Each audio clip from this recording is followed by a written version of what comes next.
साहिब लुत्फ़ बेकरा मदद नौशे बज़्म आरिफ़ा मदद सैयदी मुर्शिदी नईमुद्दीन अज़्ब-ए अशरफ़े ज़मा मदद।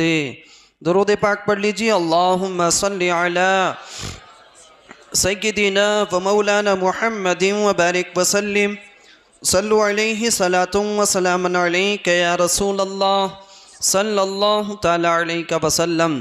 एक मरतबा और पढ़ें ज़रा मोहब्बत के साथ। अल्लाहुम्मा सल्लि अला सय्यदिना व मौलाना मुहम्मदिन व बारिक व सल्लिम सल्लु अलैहि सलातुन व सलामुन अलैका या रसूल अल्लाह सल्लल्लाहु तआला अलैहि वसल्लम। एक मरतबा और पढ़ लीजिए। अल्लाहुम्मा सल्लि अला सय्यदिना व मौलाना मुहम्मदिन व बारिक व सल्लिम सल्लु अलैहि सलातुन व सलामुन अलैका या रसूल अल्लाह सल्लल्लाहु तआला अलैहि वसल्लम। अब ये बताएं, नींद तो नहीं आ रही? नहीं आ रही ना? पक्का? सर्दी का तो कोई असर नहीं है? नहीं है? जहाँ अली का जिक्र होता है सर्दी आती ही नहीं है ना? मैं सैयदी सरकार आला हज़रत के एक दो शेर आपको पढ़ के सुनाता हूँ, अगर चेक करता हूँ कि सुनने के मूड में है कि नहीं है आप लोग। सैयदी सरकार आला हज़रत फाज़िल बरेलवी रज़ियल्लाहु तआला अन्हु आप फरमाते हैं, या रसूल अल्लाह ज़र्रे झड़कर तेरी पैज़ारों के,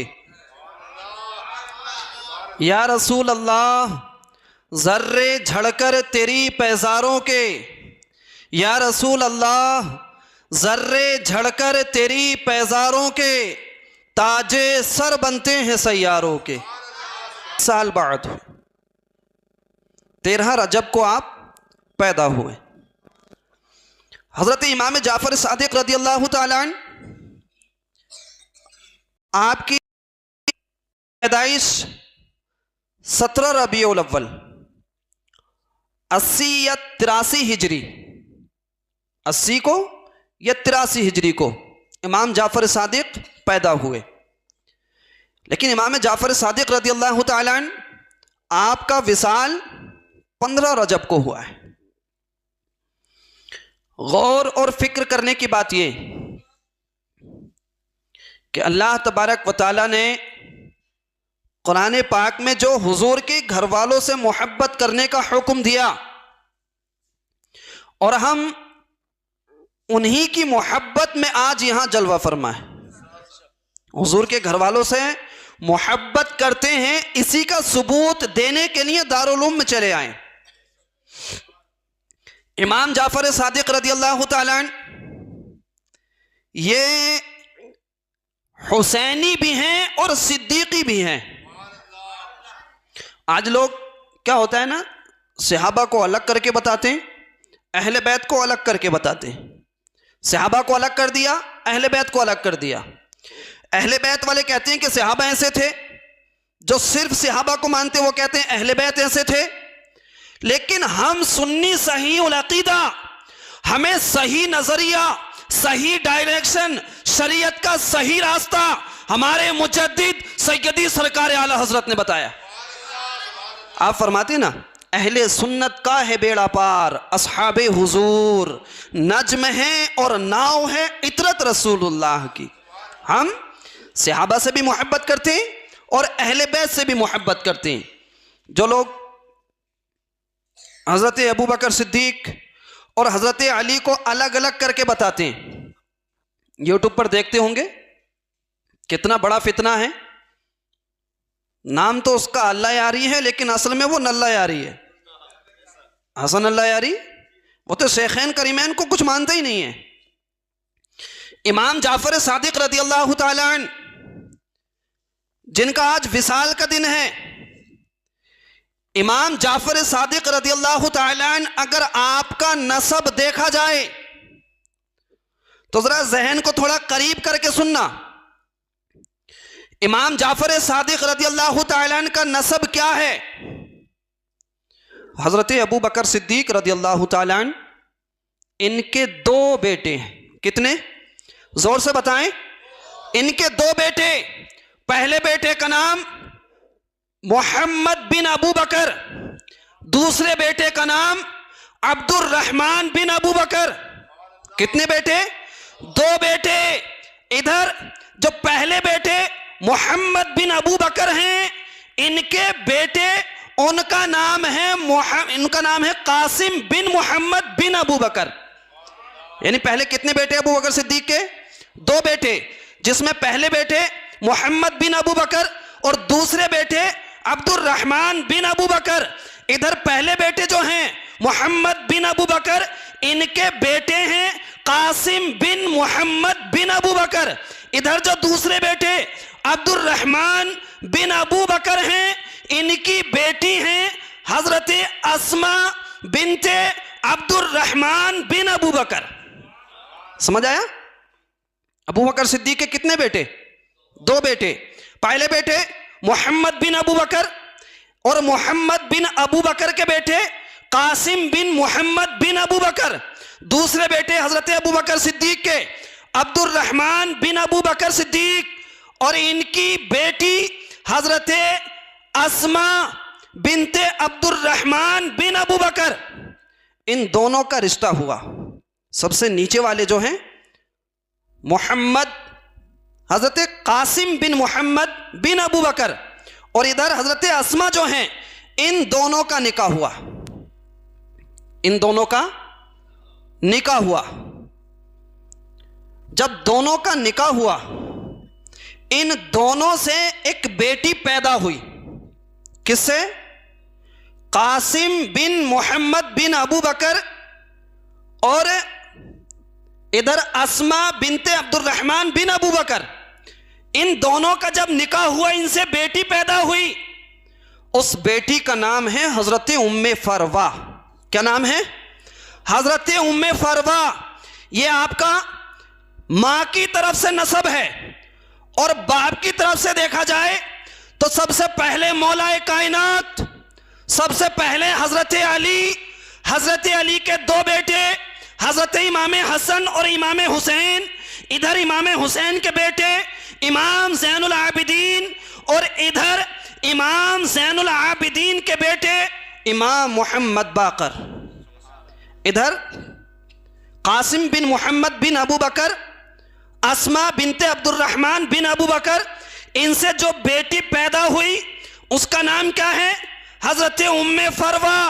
ये हजरत उम्मे फरवा हैं, और इधर हजरत इमाम बाकर हैं। जब हजरत उम्मे फरवा और हजरत इमाम बाकर का निकाह हुआ, जब इनकी शादी हुई, फिर अल्लाह ने इनको औलाद इमाम जाफर सादिक अता फरमाई। लेकिन लोग अब देखें ना, एक तरफ से हुसैनी भी हैं और एक तरफ से सिद्दीकी भी हैं। लेकिन और आप देख भी लेना, अहले बैत के जितने भी इमाम हैं, अहले बैत के हम सबके इमाम हैं। इमाम ज़ैनुल आबिदीन हो, हज़रत इमाम हसन हो, इमाम हुसैन हो, इमाम बाकर हो, इमाम मूसा काजिम हो, इमाम अली रज़ा हो, इमाम नकी हो, जितने भी इमाम हैं, सारे इमामों में एक भी इमाम ऐसे नहीं जिसके नाम के साथ लफ्ज़ सादिक लिखा जाता हो, जिसको सादिक बोला जाता हो। अकेले वाहिद इमाम जाफर सादिक हैं जिनके नाम के साथ सादिक लिखा जाता है और बोला जाता है। इसकी वजह कि ये सिद्दीकी हैं। इमाम जाफर सादिक सिद्दीकी। और यूँ तो आपका नाम इसमें बमुसम्मा है, मतलब जो आपका नाम है वही आपका काम था। इमाम जाफर सादिक जैसे सच्चा आपका नाम है तो आपका काम भी सच्चा था इमाम जाफर सादिक का। तब सोचो, जो हमें आपस में लड़ाना चाहे, जो हमें आपस में झगड़ा करने की सोचे, वो कहता क्या है कि सहाबा अलग हैं और अहले बैत अलग हैं। लेकिन जब हम पढ़ते हैं, जब हम अहले बैत को देखते हैं, तो फिर पढ़ने के लिए मिलता कि इमाम जाफर सादिक जिस तरह से हुसैनी हैं, इसी तरह से सिद्दीकी भी हैं। अब हम ना इमाम हुसैन को छोड़ेंगे ना अबू बकर सिद्दीक को छोड़ेंगे, है ना, क्योंकि कुरान ने हुक्म दिया ना हुजूर के घर वालों से मोहब्बत करने का। अब इमाम जाफ़र सादिक भी तो हुजूर ही की औलाद हैं, इसलिए जब हम इमाम जाफ़र सादिक से मोहब्बत करते हैं, जब हम उनका जिक्र करते हैं, तो फिर हुजूर के जानिसारों का भी जिक्र करते हैं। इमाम जाफ़र सादिक रज़ियल्लाहु ताला अन्हु, इनके बारे में बताया जाता है कि ये ताबई बुजुर्ग हैं। कौन? ताबई, जैसे पहले हुजूर का ज़माना, हुजूर के बाद सहाबा का, फिर सहाबा के बाद जो आता है वो ताबईन का ज़माना आता है। तो इमाम जाफ़र सादिक ताबई बुजुर्ग हैं। इमाम जाफ़र सादिक ने 2 सहाबा की ज़ियारत की है। कितने सहाबा की? ज़ोर से बताएं। इमाम जाफ़र सादिक आपने 2 सहाबा का दीदार किया है, ज़ियारत की है, देखा है, जिनमें पहले सहाबी हज़रत अनस बिन मालिक और दूसरे सहाबी हज़रत सहल बिन साद रज़ियल्लाहु ताला। इन दोनों सहाबा को हज़रत इमाम जाफ़र सादिक ने अपने माथे की निगाहों से देखा है। लेकिन इनका मकाम और मर्तबा कितना बड़ा है। देखो, अगर अल्लाह तबारक व तआला की बारगाह में महबूब बनना चाहते हो, अल्लाह तबारक व तआला की नज़र में अगर अच्छा बनना चाहते हो, इन्न अक्रमकुम इंदल्लाहि अत्काकुम, अल्लाह की नज़र में तुम में वही सबसे ज़्यादा अच्छा है जो सबसे बड़ा मुत्तकी है। जितना ज़्यादा तकवा इख्तियार करोगे, जितने ज़्यादा नेक अमाल करोगे, जितनी ज़्यादा अल्लाह और उसके रसूल से मोहब्बत करोगे, इतने ही अल्लाह के करीब हो जाओगे। इमाम जाफ़र सादिक रज़ियल्लाहु ताला अन्हु, इनका मकाम और मर्तबा, इनके बारे में बताया जाता है कि इमाम जाफ़र सादिक रज़ियल्लाहु ताला अन्हु से फैज़ इमाम मालिक ने भी हासिल किया है। इमाम जाफ़र सादिक से फैज़ इमाम आज़म ने भी हासिल किया है। इमाम जाफ़र सादिक से फैज़ हज़रत सुफियान सौरी ने भी हासिल किया है। कई सारे ऐसे अकाबिरीन जिन्होंने इमाम जाफ़र सादिक रज़ियल्लाहु ताला अन्हु आपसे फैज़ हासिल किया, तो फिर हम आशिकों को चाहिए कि हम भी आपसे मोहब्बत करें और आपका फैज़ हासिल करें। ये सोचने वाली बात है। आज देखें हमारे करीब हुजूर बाबा बागली, कितनी बुजुर्ग शख्सियत है, अल्लाह तबारक व तआला के कितने नेक बंदे हैं, है ना। लेकिन हुजूर बाबा बागली रहमतुल्लाहि ताला अलैहि, आप फ़िक़्ह हनफ़ी के मुक़ल्लिद हैं कि नहीं? फ़िक़्ह हनफ़ी। और देखिए आगे चलें, सैयदी सरकार आला हज़रत कितने जय्यद आलिम दीन है। सरकार आला हज़रत कितने बड़े आलिम हैं, कितने बड़े आशिक रसूल हैं, कितने, यहाँ तक कि सिर्फ मुजद्दिद नहीं बल्कि मुजद्दिद आज़म हैं। सैयदी सरकार आला हज़रत ये भी फ़िक़्ह हनफ़ी को मानते हैं, फ़िक़्ह हनफ़ी की ही तक़लीद करते हैं। और आगे चलें और आगे चले जाएं, यहाँ तक इमाम आज़म तक ही पहुँचें। इमाम आज़म अबू हनीफ़ा रज़ियल्लाहु ताला अन्हु, ये खुद इमाम जाफ़र सादिक की जूतियाँ सीधी किया करते थे। अब सोचो, इतनी बड़ी बड़ी शख्सियतें जब इमाम जाफ़र सादिक की जूतियों को सीधा करती हैं, तो फिर उस इमाम जाफ़र सादिक की शान का आलम क्या होगा। और जब समझ में आ गया कि इमाम जाफ़र सादिक की शान का आलम क्या है, तो फिर सोचो मेरे और तुम्हारे नबी की शान का आलम क्या होगा। ये हुजूर के घर वाले हैं, और हुजूर के घर वालों से मोहब्बत हमें हुजूर सैयदी सरकार आला हज़रत ने सिखाई है। और सिखाई भी इस अंदाज में, तेरी नस्ले पाक में है बच्चा बच्चा नूर का, तेरी नस्ले पाक में है बच्चा बच्चा नूर का, तू है ऐने नूर, तेरा सब घराना नूर का। ये कौन? सैयदी सरकार आला हज़रत हैं, जिन्होंने हमें सहाबा से भी और अहले बैत से भी जोड़ करके रखा है। ये इमाम जाफ़र सादिक रज़ियल्लाहु ताला अन्हु, इनके बारे में लोग कंफ्यूज रहते हैं कि फातिहा कब पढ़ना चाहिए, 15 में पढ़ें कि 22 में करें, कब करें। तो भाई फातिहा जब चाहो तब कर सकते हो, लेकिन बेहतर अच्छा यह है कि 15 में कर लो। 15 में नहीं करते, 22 में करते हो, तो 22 में इमाम जाफ़र सादिक रज़ियल्लाहु ताला अन्हु के साथ साथ हज़रत अमीर मुआविया के नाम की भी नियाज लगवाया करो, है ना, क्योंकि हम सहाबा के भी मानने वाले और अहले बैत के भी मानने वाले। इमाम जाफ़र सादिक रज़ी अल्लाह तआला अन्हु, इनकी शान का आलम इस बात से लगाओ क्योंकि इनके नाम के आगे लफ्ज़ सादिक लिखा हुआ, लफ्ज़ सादिक लिखा जाता और बोला जाता, और आप हकीकत में हैं भी सादिक। इमाम जाफ़र सादिक आप हकीकत में हैं भी सादिक। एक शख्स इनके पास आया, इमाम जाफ़र सादिक के पास आया, आकर के उसने अपने 10,000 दिरहम इमाम जाफ़र सादिक को दिए और कहा कि आप इनको रख लो, मैं भी हज करने के लिए जा रहा हूँ, जब वापस आऊँगा तब ये आप मुझे दे देना, या आप इसके बदले में कोई मकान ख़रीद लेना। दोनों काम कर लेना, या तो मकान ख़रीद लेना, मकान नहीं ख़रीदो तो फिर वापस मुझे दे देना। हज करने के लिए गया, हज के बाद जब वापस आया इमाम जाफ़र सादिक रज़ी अल्लाह तआला अन्हु, आपने उसको फरमाया कि हाँ भाई तेरा मकान ख़रीद लिया है। तो कह के गया था मकान ख़रीदना है, तेरा मकान ख़रीद लिया। कहा कि कहाँ है मकान? इमाम जाफ़र सादिक ने फरमाया कि तेरा मकान मैंने दुनिया में नहीं जन्नत में ख़रीद लिया है। अब देखो, जो लोग मेरे मुस्तफ़ा को मालिक व मुख्तार नहीं मानते, यहां तो उनकी औलाद भी मालिक व मुख्तार है। जो लोग हुजूर को मालिक व मुख्तार नहीं मानते वो सोचें, यहां हुजूर की बात नहीं है, हुजूर की नस्ल के बाद, कई नस्लों के बाद पैदा होने वाले इमाम जाफ़र सादिक की बात है। आपने फरमाया कि भाई मैंने मकान ख़रीद लिया। मकान कहाँ ख़रीदा? कहा जन्नत में ख़रीद लिया। शख्स वो भी बहुत चालाक, कहा अच्छा आपने जन्नत में ख़रीद लिया। कहा कि आप एक काम करें, मुझे ना कागज़ के टुकड़े पर लिख करके दे दें, कागज़ के टुकड़े पर लिख करके दे दें कि आपने मेरे नाम का महल जन्नत में ख़रीद लिया। और क्योंकि इमाम जाफ़र सादिक सादिक है ना, सच्चे हैं ना, झूठ थोड़ी नहीं बोलेंगे। इमाम जाफ़र सादिक ने कागज़ के ऊपर लिखा और लिख करके वो कागज़ उस शख्स को दिया।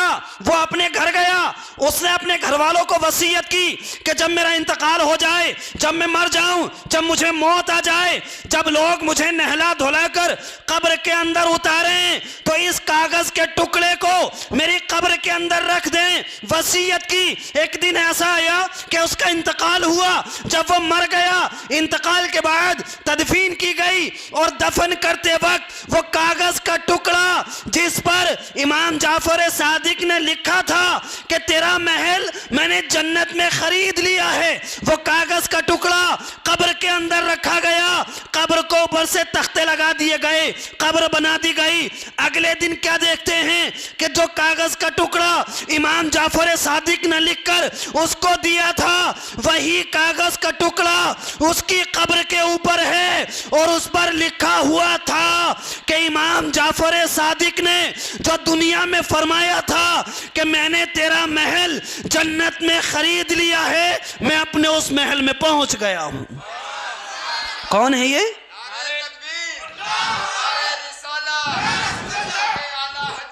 या रसूल अली अली अली अबू बकर। कौन है ये? इमाम जाफ़र सादिक रज़ी अल्लाह तआला अन्हु। और हो भी क्यों नहीं, एक मरतबा और अब बैठे थे, जिक्र कर रहे थे बुलंद आवाज़ से, या रब्बी या रब्बी या रब्बी, जिक्र कर रहे थे। आप इतना जिक्र किया, या रब्बी का इतना विर्द किया, विर्द करते करते, जिक्र करते करते सांस फूल गई। इमाम जाफ़र सादिक की सांस फूल गई। सांस फूली, फिर दूसरा जिक्र शुरू कर दिया, दूसरा पढ़ते रहे, या रहमान या रहमान या रहमान पढ़ते रहे। इतना पढ़ते कि फिर सांस फूल गई।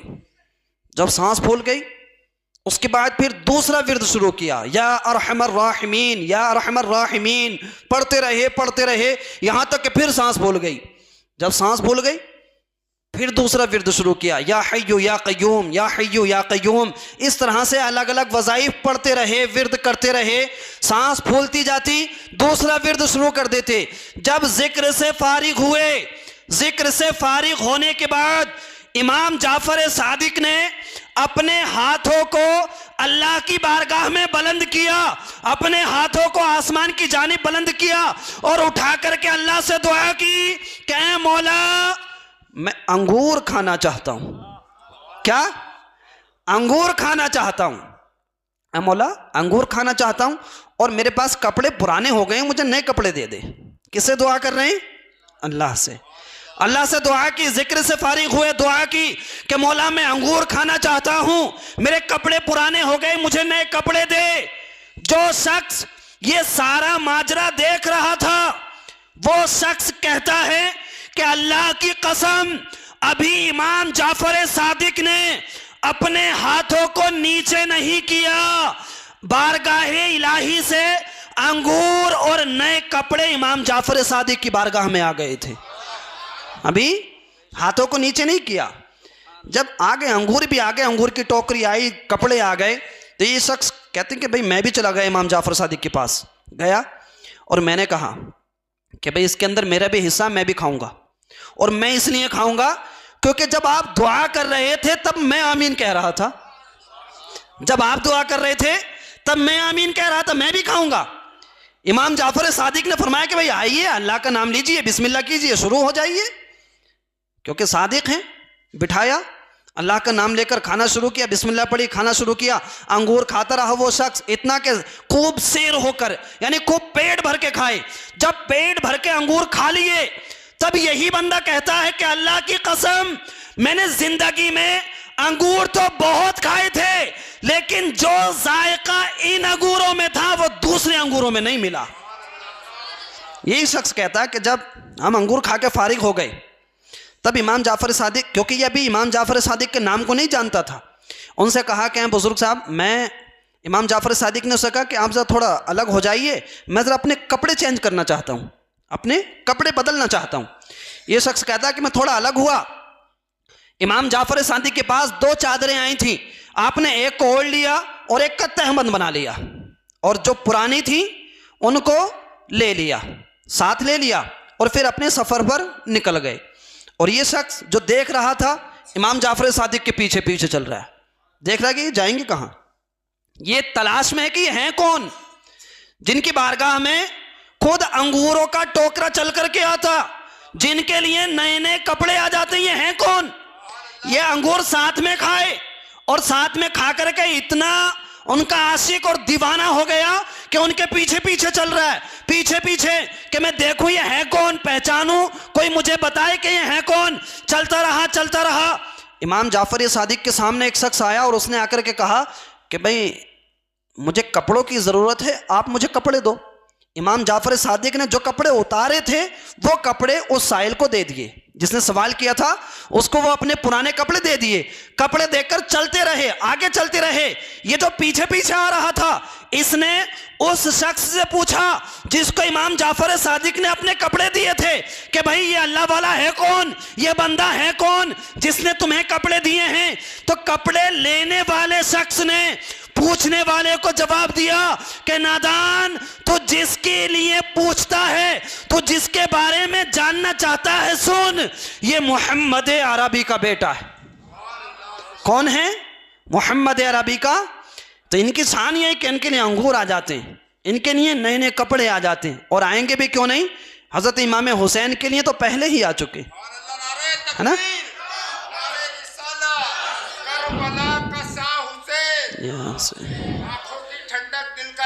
यहाँ से ये कौन है?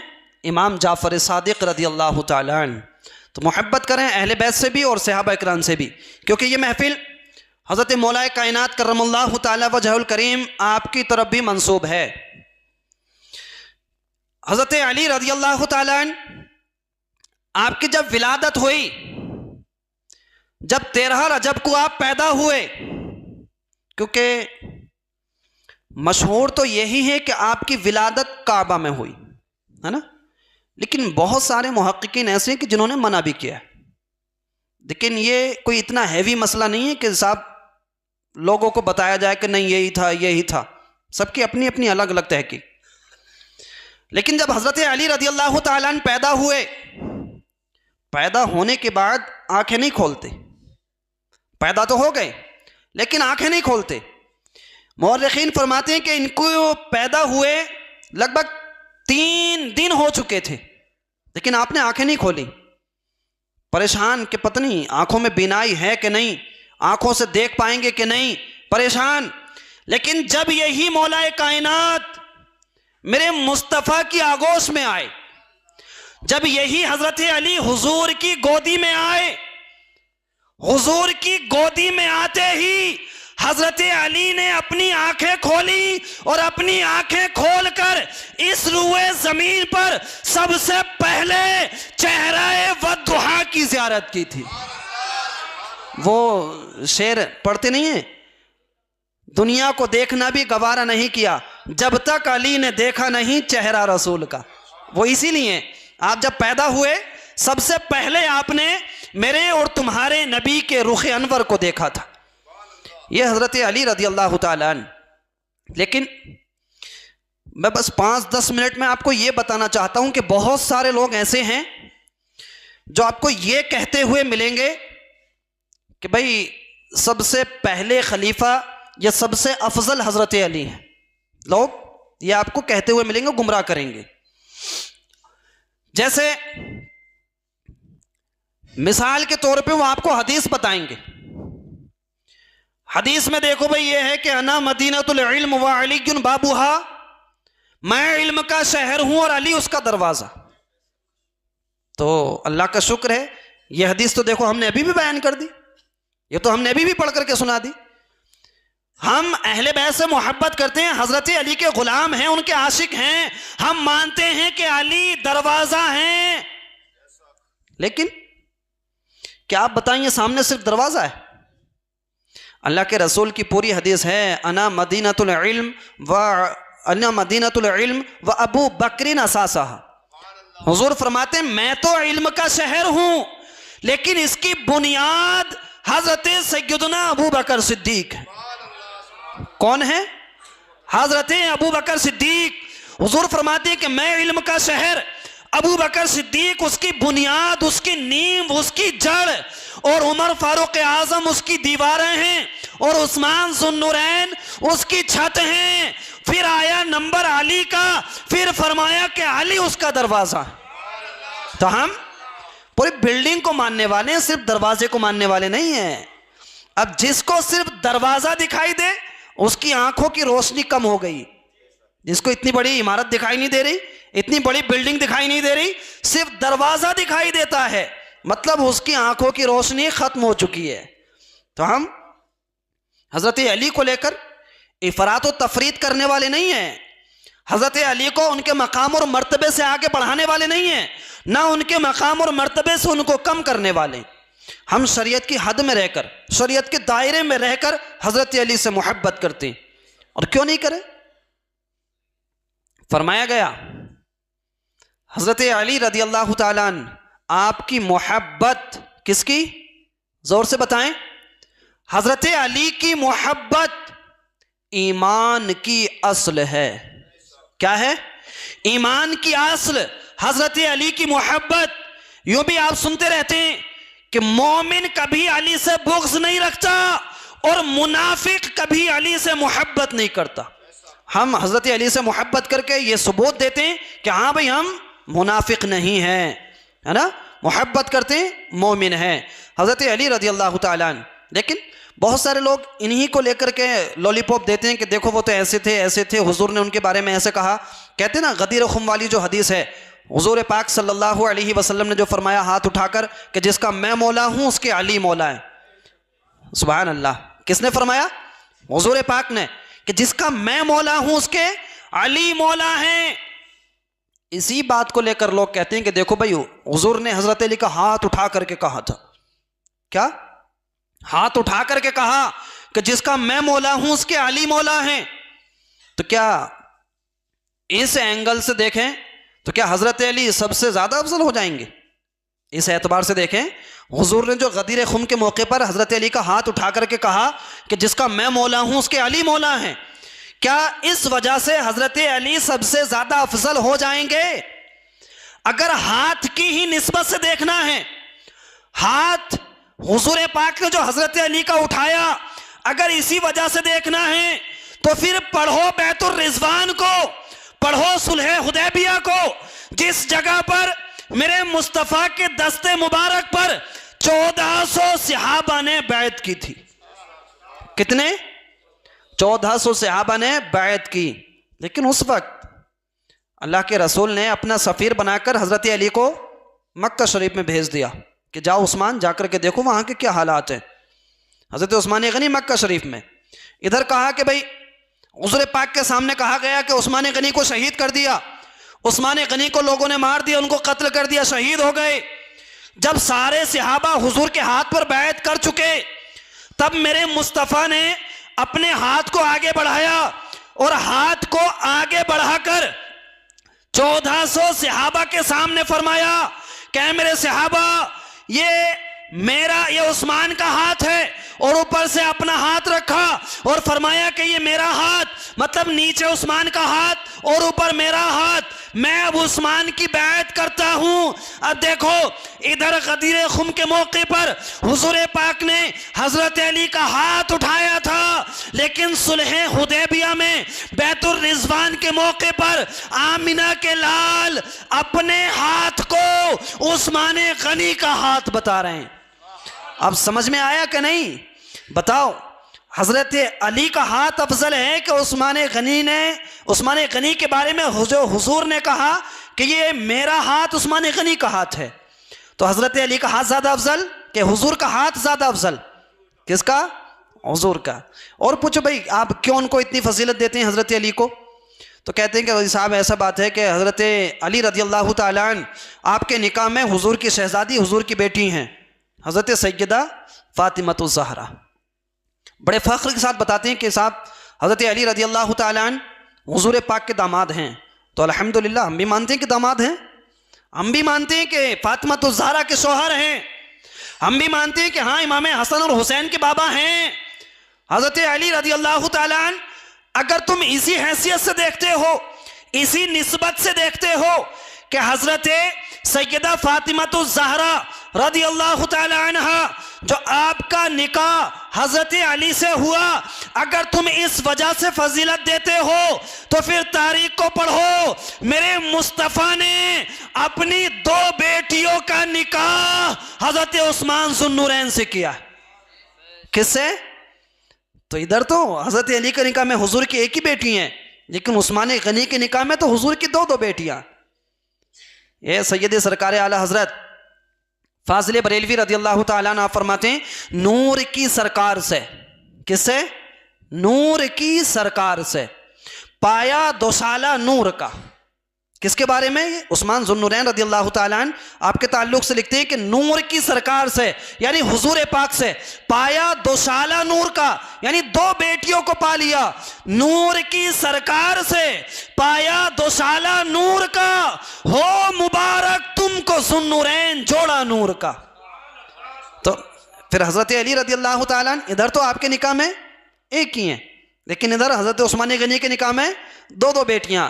लेकिन वो नल्ला यारी बदबख्त खबीस इस तरह से भौंकता है यूट्यूब वगैरह सोशल मीडिया पर कि जैसे उसके नज़दीक शेखैन करीमैन कुछ है ही नहीं, जबकि कुरान पाक में भी यूँ तो तरतीब बयान की गई, मुहम्मदुर रसूलुल्लाह वल्लज़ीना मअहू अशिद्दाउ अलल कुफ़ार रुहमाउ बैनहुम तराहुम रुक्अन सुज्जदन यब्तगूना फज़लन मिनल्लाहि व रिदवाना। कुरान पाक में सूरह फतह की आखिरी आयत में ये बयान भी किया गया, लेकिन लोग पता नहीं क्यों नहीं मानते। हम यहाँ आए हज़रत इमाम जाफ़र सादिक की मोहब्बत में, हज़रत अली रज़ी अल्लाह तआला अन्हु की मोहब्बत में, इसलिए कि हम ये सबूत देते हैं, हम ये साबित करते हैं, हम ये बताते हैं कि हाँ हम अहले बैत के मुहिब हैं, अहले बैत से मोहब्बत करते हैं।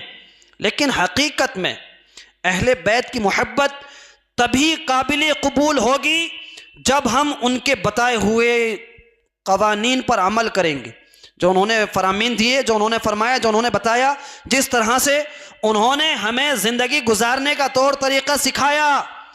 अगर इस तरह हम अपनी ज़िंदगी को गुजारेंगे तब जाकर के कहीं असल में हम अहले बैत के सच्चे मुहिब बनेंगे। सिर्फ नाम लेना, नारा लगा देना, ये मोहब्बत की दलील नहीं। मोहब्बत की दलील असल में ये होनी चाहिए कि हम अपने अमल से साबित करें कि हम सहाबा से भी मोहब्बत करते हैं और अहले बैत से भी मोहब्बत करते हैं। अगर अहले बैत से मोहब्बत करें, अहले बैत से अगर मोहब्बत करें, तब हम अपने घर की बच्चियों को पर्दे का हुक्म जरूर देंगे। अहले बैत से अगर मोहब्बत करेंगे तो अपने नौजवानों को नमाज की दावत जरूर देंगे, शरीयत पर अमल करने के लिए जरूर कहेंगे। अगर हम सही माना में सहाबा और अहले बैत से मोहब्बत करते हैं, तब हम अपने मुआशरे में जो बुराइयां हैं उनको दूर करने की कोशिश करेंगे। कितनी बच्चियां ऐसी हैं, कितनी बेटियां ऐसी हैं 12-12, 13-13 साल की, 10-10, 12 साल की, कि वो इसी तरह बिना पर्दे के मार्केट वगैरह में घूमती रहती हैं। किस वजह से? क्योंकि आज तक सही माना में जिस तरह से होना चाहिए, आज तक हमने हजरत सैयदा तय्यबा सैयदा फातिमा तो ज़हरा की सीरत को उनके सामने पेश ही नहीं किया।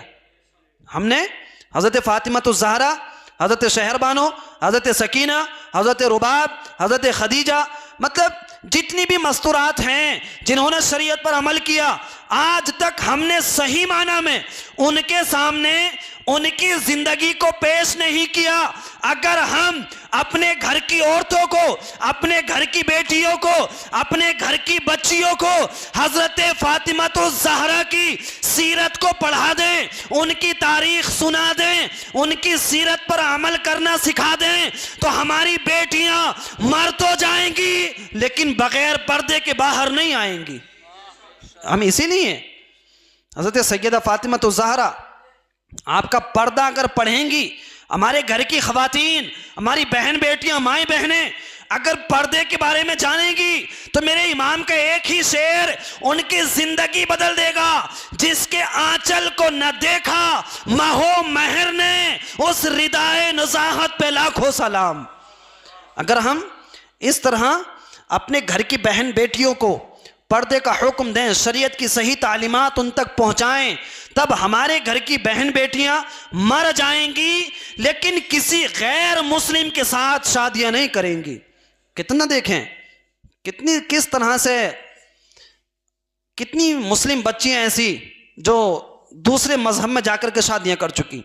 क्यों? क्योंकि उनके सामने मजहब इस्लाम की जो खूबसूरती है, मजहब इस्लाम ने जिस तरह जिंदगी गुजारने का तौर तरीका बताया है, मजहब इस्लाम में जो शान, जो आजमत औरत की बयान की गई, वो सब औरतों को बताया ही नहीं जाता। अगर औरतों को ये सब बताया जाए, औरतें उस पर अगर अमल करें, तो इंशाअल्लाह कुछ हद तक सुधार आ जाएगा।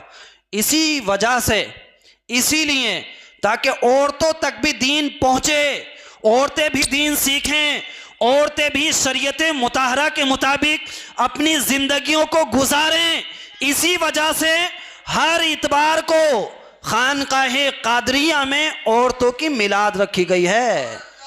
सिर्फ इसलिए नहीं कि तबर्रुक बांटा जाए, इसलिए नहीं कि बिस्लरी का पानी पिलाया जाए, सिर्फ इसलिए नहीं कि चाय पिलाई जाए।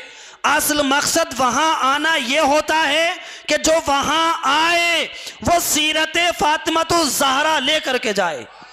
इस वजह से ही इस प्रोग्राम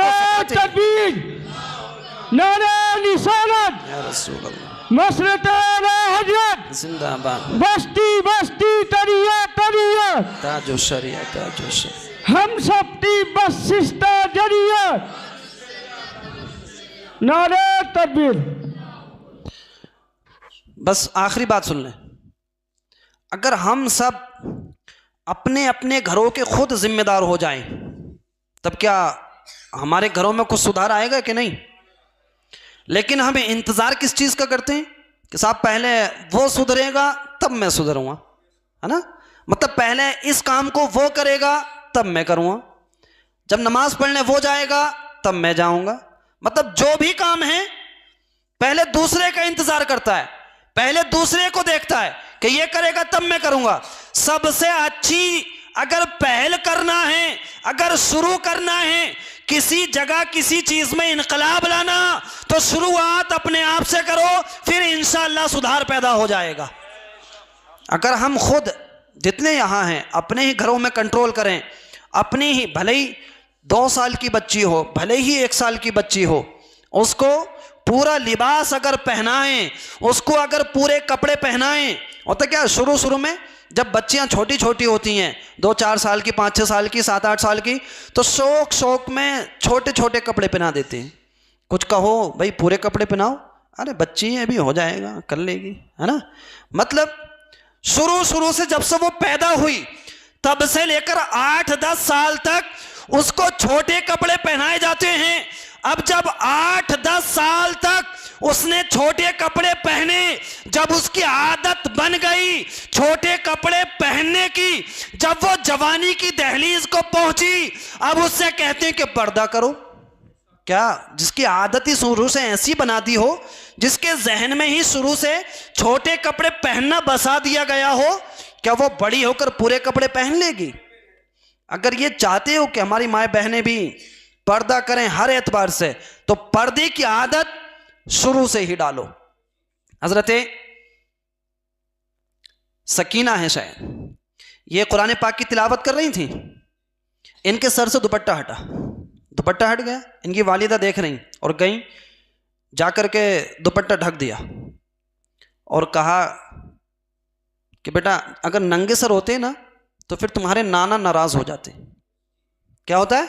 हुजूर पाक नाराज हो जाते। उस दिन से हजरत सकीना ने कभी पर्दा नहीं छोड़ा।